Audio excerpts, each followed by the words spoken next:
Hello and welcome back. 2 p.m, top of the hour update. Joined again by Leon Grice, Chair of the Council. I'm Jordan Smorek, Executive Director of the Council. And a regular on our podcast, Kenny Clark, G'day. partner at Lillis Clark. Lillis Clark, yes. Yes, A correct. boutique public affairs firm in Wellington. That's right. Good afternoon. Good afternoon. So it's 2 p.m. Where are we in the race? Well, I think we're starting to get some very interesting results in from the Sun Belt, Florida, Georgia, and North Carolina, and I think that's where we're going to have to focus to start reading the tea leaves to see where this election's going. Yeah. And so what do you think Florida is telling us at the moment? Yeah, you've pulled some interesting information up on the screen that we can see here from the New York Times, which is showing the needle based on the early vote count that's come in. And I think a lot of this is based on the relativity between 2016 and 2020 and the fact that Trump is performing well and Biden is not performing as well as Clinton did in the last election. So based on I think it says 85% or 86% reporting, they're forecasting that it's pretty likely to go to Trump, which, whilst that doesn't necessarily tell us too much about how some of the other Midwestern states might go, does show that it's not going to be a Biden blowout, and Trump is maintaining a pathway to 270. Yeah, well, it's very likely that Trump is going to win in Florida. He underperformed compared to Hillary Clinton, who ran up a cricket score in Miami-Dade, and Trump has done very well in Miami-Dade, traditionally a Democrat county. He's not likely to win Miami-Dade, but he's picked up a number of, he's only about 10 points behind Biden in Miami-Dade, which means that his appeal, particularly it's a strong county full of Cuban Americans, Latinos, a particular kind who have, their families escaped from the Castro regime. And so the anti-socialist appeal is obviously resonating with them in Miami-Dade, and Trump's done very, very well in that part of the state. Yeah. And yeah. So just remind us of where were the polls at with Florida heading into today? And are they were very, very close. So it was projecting. Some were saying Trump by 1, and some were saying Biden by 1.5, and so it was very much a toss-up. So for the New York Times to be saying it's a 3.3 shift to Trump, that signals something about Florida. But as Kenny says, can we interpret that for the rest of the election? And we don't know. But then you look at Georgia, and Georgia was competitive. Biden was giving it his best shot to win Georgia, and it's not 86% reported Georgia. It's about 11%. 11, yep. 11% reported, and it's leaning towards Trump. So Trump's doing very well in those Sun Belt states. But North Carolina, how much is reported there? My eyesight's not good enough, Kenny. Just one. Just one, but these are pretty good predictors because they're picking out the counties to see, where there's track record, to see where the thing's going, and that's leaning Biden's way. So it's too early to say what's going on, but this is going to be a tight one in my view. Yeah, and I think that's what it should.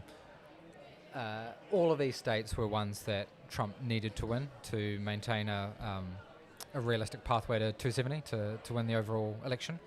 And the fact that he's doing strongly in 2 is, good news for the Trump campaign and what they would have wanted to see. But Biden is holding up in North Carolina, and if he can win North Carolina, we'll see what also the results are showing for other key states like Pennsylvania, Michigan, Wisconsin. If Trump can pick up all of those, then he's maintaining a real shot at it. But if he starts to drop 1 or drop 2, then his chances really start to fall away. Yeah. So across these states, Florida, Georgia, North Carolina, are they pretty much tracking as the polling suggested before? I think as Leon was saying before, the Florida result is, it's a reasonable swing towards Trump from what the polls were showing. Some of them were showing Trump in the lead, some of them were showing Biden in the lead. Trump there at 3.3, that's a reasonable margin of victory. And I think maybe there was some polling misinterpretation of the Cuban and Latino vote and exactly how they were going to vote and what numbers they were going to show up, and they may have got that slightly wrong. It's not dramatic, but in an election on very fine margins, it's enough to get there. Yeah. And some of those state polls, are of lesser quality, but that at that margin, Trump's done very well, but you wouldn't necessarily say that the Trumps were dreadfully that the polls were dreadfully wrong. No, that's right. So credit to the Trump campaign, Florida and Georgia going his way. Yeah. So what are we looking out for next? So we've got Florida results coming in. Actually, we've got a whole tranche of results coming in. I think I saw right that now, Pennsylvania is just closed. Yeah. So okay. we'll start getting some results from there. I think it's another very key state that Trump again needs to win to maintain his pathway. And I think a bit later on we'll see Wisconsin and Michigan as well. Yeah. Which on the sort of polling and forecasts were reasonably solid for Biden. So they'll be key ones for him to pick up. Yeah, you'd say Biden was at a 5-point lead in Pennsylvania, which means he may win if with this level of shift. If Florida is a national trend, he should be able to keep Pennsylvania. But I feel very exposed in saying that. It's early days, as they say. Yeah, it really is. Okay, so Pennsylvania coming up very soon.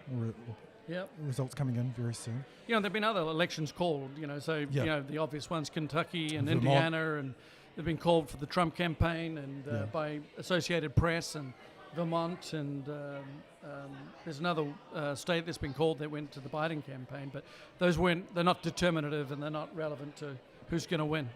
Yeah. All right, what else should we be looking out for? The next drink. The next drink, yeah. Have you had a drink yet, Leon? No, I haven't. Very professional. Yeah. That's why he's been very cautious. Well, the party out there is starting to pick up. We've got a few more people, probably 150. Yeah, 150 at this point. That's a great function. Which is really cool, and a very good mood out there too. Yeah, I think we'll see just an absolute rush of results, and we'll get a better sense of where things are going in the next hour. And the other thing we might want to look at is where things are at with the Senate race as well.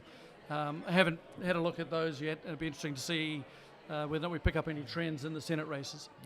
Yeah, no, definitely all the focus at this point is on the presidential and the electoral college votes there. So, perhaps a bit of homework to do before 3 o'clock. Well, Georgia will be interesting because there's 2 seats up for grabs in Georgia, although they're both in the primary state rather than the final runoff. Yeah. But if Trump's holding up with +3 there, that could bode well for the Republican Senate candidates as well in Georgia. Yeah, well, we may end up with a Republican Senate and a Biden presidency, maybe a Trump presidency and the retention of the Senate. Yep. Which will be a status quo result. Or a 50-50 Senate. Yeah.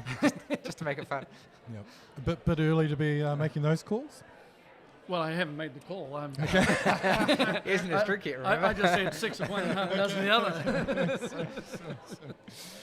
All right. Should we wrap it up there, or do we have anything else to add at this point? Nothing intelligent from me. Nothing intelligent? Okay. What about you, Kenny? No, I think, as we said before, the next hour or so should bring in some more states, which will give us a bit of a clearer picture. Yeah, a bit more to talk about.